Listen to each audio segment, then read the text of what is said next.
আমাজনের হারানো শহরের গল্প।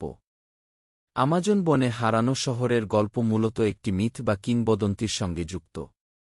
এই অঞ্চলটি পৃথিবীর বৃহত্তম রেইনফরেস্ট, যেখানে শতাব্দীর পর শতাব্দী ধরে গবেষকরা এবং অভিযাত্রীরা রহস্যময় স্থানগুলোর সন্ধান করেছেন। প্রথম আবিষ্কার ও মিথের সূচনা ১৬ শতকে স্প্যানিশ অভিযাত্রী ফ্রান্সিসকো দে ওরেল্লানা আমাজন নদী অনুসন্ধান করেছিলেন। তিনি বলেছিলেন তিনি এমন এক উন্নত সমাজ দেখেছেন যেখানে উন্নত নগরাজন এবং স্বর্ণভরা এলাকা ছিল। এরপর থেকেই আমাজনের এল ডোরাডো বা গি স্বর্ণের নগরীকে ধারণা মানুষের মনে গেঁথে যায়।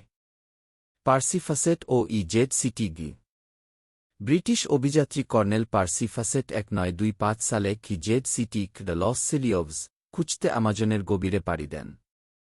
তিনি বিশ্বাস করতেন আমাজনের গভীরে একটি প্রাচীন উন্নত সভ্যতার চিহ্ন লুকিয়ে আছে। তার লেখা নথি এবং মানচিত্র থেকে ধারণা করা যায় এটি একটি সভ্যতা ছিল যেখানে উন্নত স্থাপত্য, কৃষি এবং সমাজ ব্যবস্থা ছিল।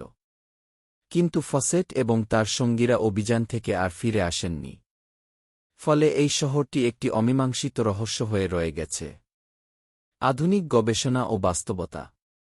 বহু গবেষণার পর বিজ্ঞানীরা আবিষ্কার করেছেন আমাজনের গভীরে লুকিয়ে থাকা বহু প্রাচীন নগর সভ্যতার নিদর্শন। স্যাটেলাইট চিত্র এবং লিডার প্রযুক্তি ব্যবহার করে আমাজনের নিচে হাজার হাজার বছর পুরনো কৃত্রিম রাস্তা, চাষাবাদের চিহ্ন এবং জলাধার পাওয়া গেছে। ধারণা করা হয় এখানে ক্যাহকিয়া বা কুবারা নামে কিছু সভ্যতা বিদ্যমান ছিল, যারা অত্যন্ত সুসংগঠিত এবং উন্নত ছিল। কিংবদন্তি ও বাস্তবতার সংমিশ্রণ। আজও আমাজনের হারানো শহর নিয়ে গবেষণা চলছে। কিছু মানুষ বিশ্বাস করে এটি শুধুই একটি মিথ, আবার কেউ কেউ মনে করেন এখানে সত্যি কোনো উন্নত সভ্যতার চিহ্ন লুকিয়ে আছে। এই রহস্যকে ঘিরে অনেক সাহিত্য ও চলচ্চিত্র নির্মিত হয়েছে।